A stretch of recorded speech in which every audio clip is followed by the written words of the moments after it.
नमस्कार साथियों, स्वागत है आप सभी का एक बार फिर से आपके अपने चैनल वेदांत लर्निंग पॉइंट पे।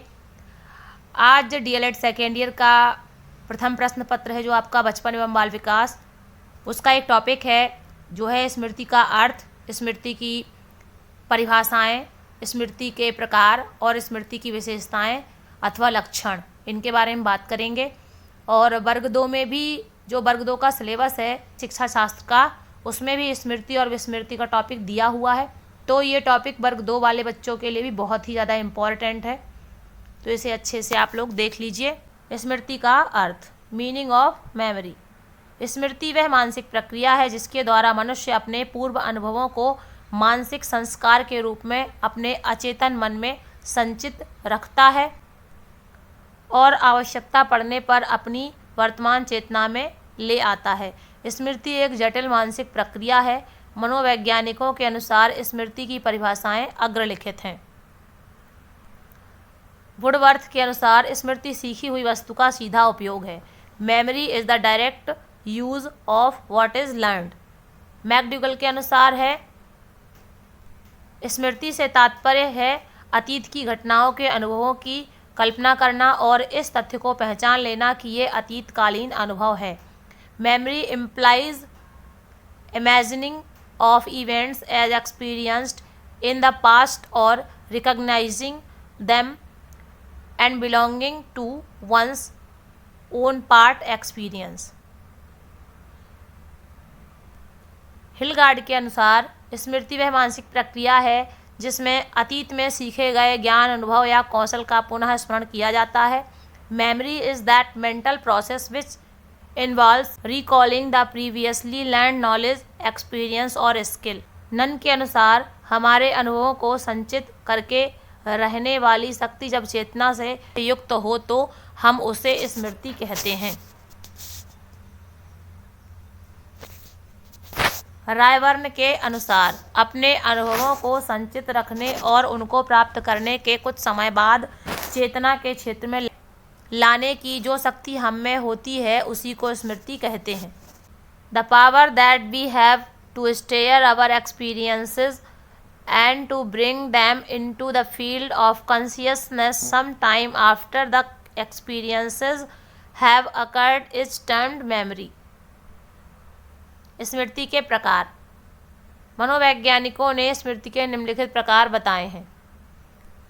तात्कालिक स्मृति, इमीडिएट मेमोरी। तात्कालिक स्मृति को सांवेदिक स्मृति, सेंसरी मेमोरी भी कहते हैं। इस प्रकार की स्मृति से तात्पर्य किसी वस्तु को सीखने के उपरांत तत्काल दोहरा देने की क्षमता है।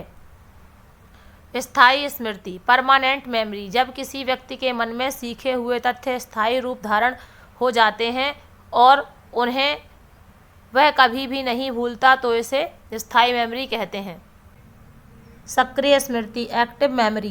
प्रयास करने पर सीखे हुए जो तथ्य हमारी स्मृति में आते हैं, अर्थात उन्हें याद करने के लिए विशेष प्रयास करना पड़ता है, तो ऐसी स्मृति को सक्रिय स्मृति कहते हैं। रटंत स्मृति, रोट मेमोरी। इस प्रकार की स्मृति बालकों में पाई जाती है। बालकों द्वारा किसी चीज़ को बिना सोचे समझे रट लिया जाता है तो ऐसी मेमोरी को रटंत स्मृति कहते हैं, जैसे कविता याद करना।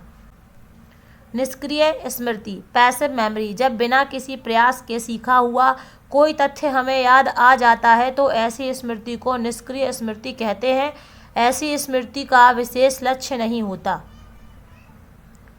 मनोवैज्ञानिक स्मृति, साइकोलॉजिकल मेमोरी। जब किसी विधि के द्वारा कोई तथ्य शीघ्रता से याद कर लिया जाता है और दोहराने की आवश्यकता नहीं होती तो ऐसी स्मृति को मनोवैज्ञानिक स्मृति कहते हैं। स्मृति की विशेषताएं या लक्षण। Characteristics of memory. शीघ्र याद होना, क्विक लर्निंग। अच्छी स्मृति का प्रथम लक्षण है शीघ्र याद होना। जो बालक किसी बात को एक बार पढ़ लेने या सुन लेने से याद कर लेता है तो उसकी स्मृति अच्छी कही जाती है। उत्तम धारणा शक्ति, गुड रिटेंशन। यदि कोई बालक सीखी या याद की हुई बातों को अधिक दिनों तक स्मरण रख सकता है तो उसकी स्मृति अधिक स्थायी होती है। यह अच्छी स्मृति की मुख्य विशेषता है। शीघ्र पुनः स्मरण, क्विक रिकॉल, अच्छी स्मृति की एक अन्य विशेषता है। पुनः स्मरण, सीखी हुई विषय सामग्री जितनी शीघ्र याद आ जाती है उतनी ही अधिक उसकी उपयोगिता होती है। परीक्षा की दृष्टि से शीघ्र पुनः स्मरण बालक के लिए अत्यावश्यक है। शीघ्र एवं स्पष्ट पहचानना, quick and accurate of recognisation, अच्छी स्मृति के लिए शीघ्र पुनः स्मरण ही नहीं बल्कि किसी विषय को शीघ्र एवं स्पष्ट रूप से पहचानना भी आवश्यक है। बालक ने विषय से संबंधित बहुत सी बातों को पढ़ा, सीखा और याद किया है। परीक्षा के समय उन बातों को पुनः स्मरण करता है, किंतु बिना शीघ्र एवं स्पष्ट रूप से पहचानते हुए वह वांछित प्रश्न का उत्तर देने में समर्थ नहीं हो सकता। अनावश्यक बातों को भूलना, फॉरगेटिंग ऑफ मीनिंगलेस थिंग्स, अच्छी स्मृति की एक विशेषता यह भी है कि बालक व्यर्थ की बातों को भूल जाए और उपयोगी बातें ही याद रखे। अनावश्यक बातें याद रहने से उपयोगी बातों के पुनः स्मरण, धारण एवं पहचान में बाधा पड़ती है। इस प्रकार से आपने स्मृति का अर्थ, परिभाषाएं, स्मृति के प्रकार और स्मृति की विशेषताएं या लक्षण के बारे में पढ़ा और देखा। यदि आपको पोस्ट अच्छी लगी हो तो इसे लाइक करें, शेयर करें और चैनल को सब्सक्राइब करना ना भूलें। मिलते हैं अगले वीडियो में, तब तक के लिए आप सभी का धन्यवाद। और विस्मृति के बारे में भी मैंने एक वीडियो बनाया है, उसकी लिंक डिस्क्रिप्शन में मिल जाएगी, वहाँ से आप उसको देख सकते हैं। तो स्मृति का और विस्मृति का टॉपिक आपका MP टेट वर्ग 2 के लिए क्लियर हो जाएगा। तब तक के लिए आप सभी का धन्यवाद। आप सभी का दिन शुभ हो।